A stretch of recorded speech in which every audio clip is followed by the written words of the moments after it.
అండి నేను మీ అనసూయ. అందరు ఎలా ఉన్నారు? బాగున్నారా? నేనైతే చాలా బాగున్నానండి. ఈరోజు టైం అయితే ఇప్పుడు ఎంత అయింది? 10:30 అయింది. నా ఫ్రెండ్స్ వచ్చారండి. నా ఫ్రెండ్స్ని చూస్తారా మీరు? మీరు కూడా చూడండి నా ఫ్రెండ్స్ అని వద్దాం. హాయ్ రా.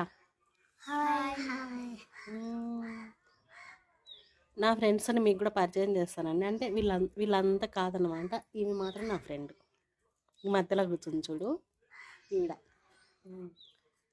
ఆవిడ నేను 2 ఏళ్ల క్రితం మీ ఇంట్లోకి వచ్చినప్పుడు చిన్నగా ఉండేది. ఇంకా ఈ మధ్య హైట్ పెరిగింది కొంచెం. ఇంకా చిన్నగా ఉండేది. చింతకాయలు ఏరుకుంటా కనిపించింది. సడన్గా నేను చూస్తూ ఉంటే నా దగ్గరికి వచ్చి నువ్వు నాకు ఫ్రెండ్ అవుతావా అనింది కదా. ఎందుకు అట్లా అడిగినావు? దా ఇడిగా